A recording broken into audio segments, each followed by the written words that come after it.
Hello friends, welcome to ইনফোটেনমেন্টে সকলকে স্বাগত জানাই। পশ্চিমবঙ্গের 2026 রাজ্য বাজেটে ঘোষণা করা হয়েছে যে প্রায় 1,00,000 শূন্য পদ পূরণ করা হবে। তার মধ্যে 50,000 শিক্ষক এবং 20,000 পুলিশে এবং বাকি 30,000 অন্যান্য সেক্টরে করা হবে। কিন্তু কতদিনের মধ্যে এটা পূরণ করা হবে, মুখ্যমন্ত্রী কি জানিয়েছেন চলো আমরা একটু দেখি।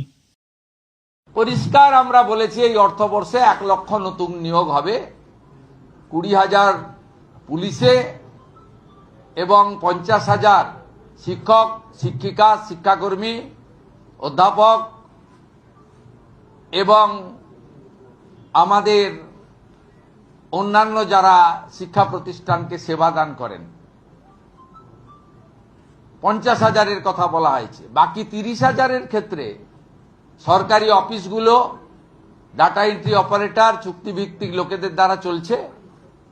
সেখানেও যে যে দপ্তরে যেমন যেমন ভ্যাকেন্সি আছে তাকে পূরণ করা হবে। ও সবচেয়ে বড় কথা, বাজেট বক্তৃতায় অর্থমন্ত্রী বলেছেন নিয়োগে কোনো রাজনৈতিক লোক নিয়োগ কমিটিতে থাকছে না, ইউপিএসসি কে ফলো করবে পশ্চিমবঙ্গ সরকার। এবং আজকে যে চাকরির দুর্নীতি হয়েছে সেই দুর্নীতির হাত থেকে আগামী দিনে আগামী প্রজন্ম, বেকার যুবক যুবতীরা রক্ষা পাবে। এটি একটি বড় দিক।